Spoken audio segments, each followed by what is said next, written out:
Class 4, welcome back to science class. So today in this video we are going to learn another topic of chapter number 4. In the last video we have learned about terrestrial adaptation, right? And today we are going to learn about aquatic adaptation or animals having aquatic adaptation. So you must be knowing some aquatic animals like fish, all the different types of fishes, then dolphins, ducks. They are also aquatic animals. Okay. Now, what kind of adaptation do they have in order to survive in water? Because if we want to survive, if we want to live in water, we'll be able to live. No. And among the animals also, there are certain animals, land-living animals. If we ask, like say for example, a tiger or a monkey or cow, they are all land-living animals. And if we allow them to live in water, will they be able to survive? No. So there are certain animals which are called aquatic animals. They have adapted certain features so that they can survive in water easily. So let's see what are the adaptations in aquatic animals.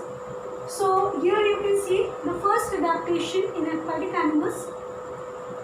Basically, most of the aquatic animals, they have streamlined body. Like if you see the fishes they have streamlined body.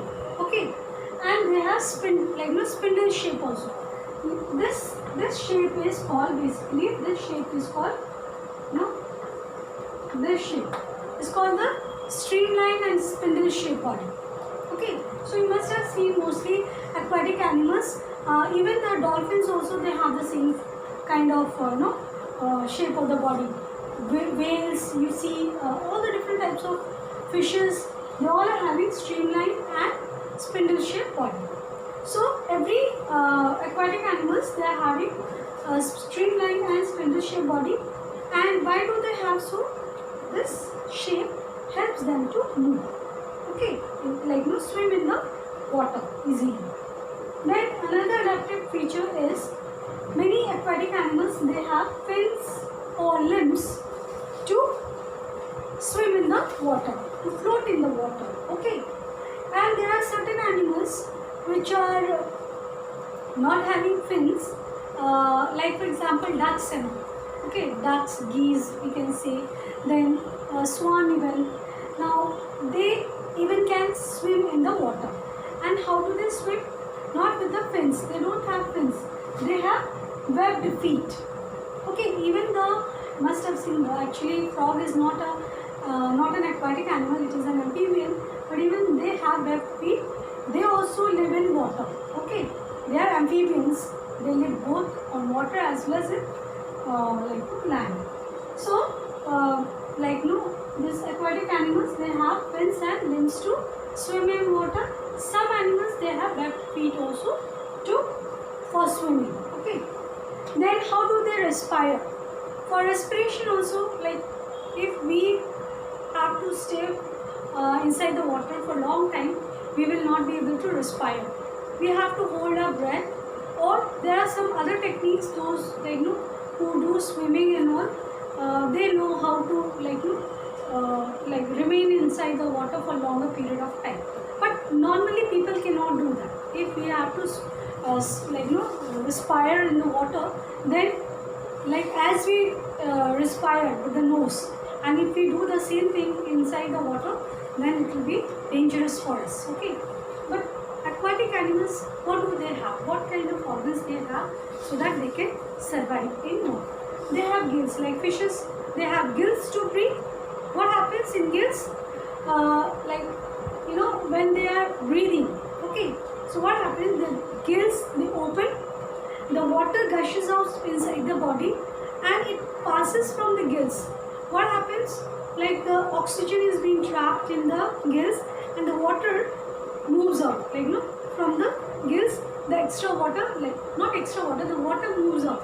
Only the oxygen is being trapped by the gills and it is transported to the body. But there are certain animals which are for example ducks and all, they don't have gills.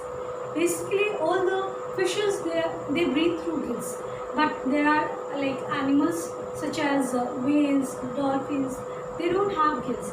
Even the ducks and all, they don't have gills, they have lungs. So they use their lungs to breathe. I mean, of course they have nostrils, and from there, like, they take in oxygen and then just remove out the water. Okay, so that's how these are the adaptation in case of aquatic animals. So they have streamline and spindle shaped body.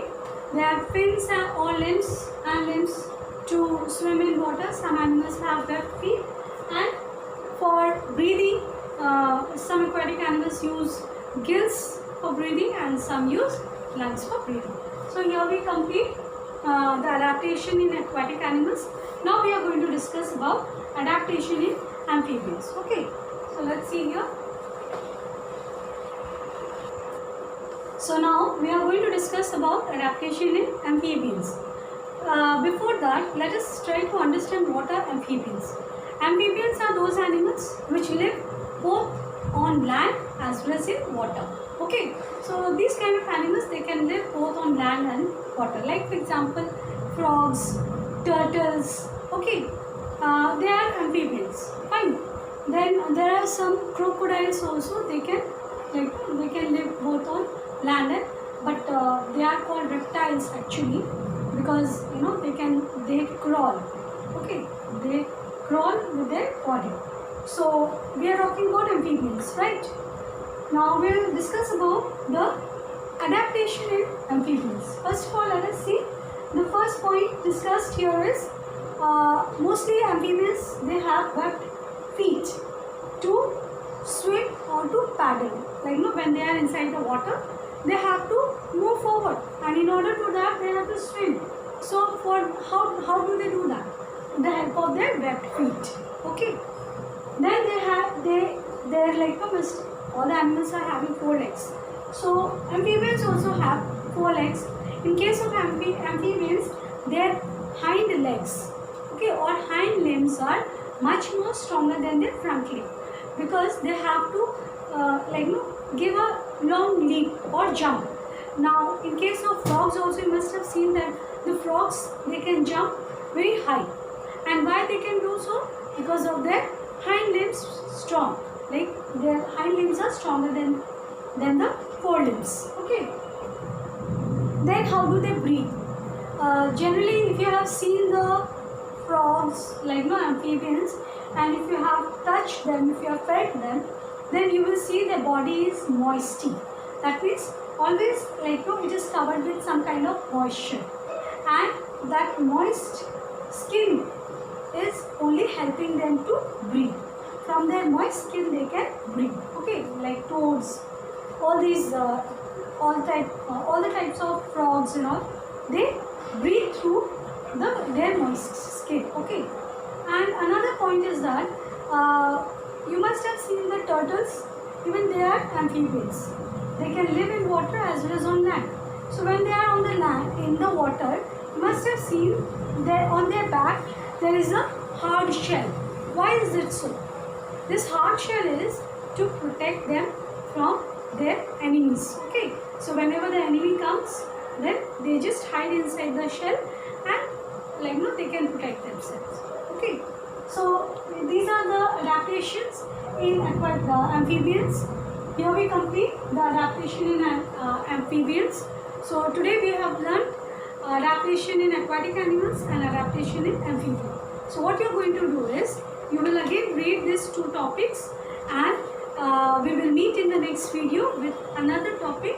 Till then, just keep learning and read this topic clearly, carefully, so that if any point is missed out or anything you have not understood, you can ask me in the comment box.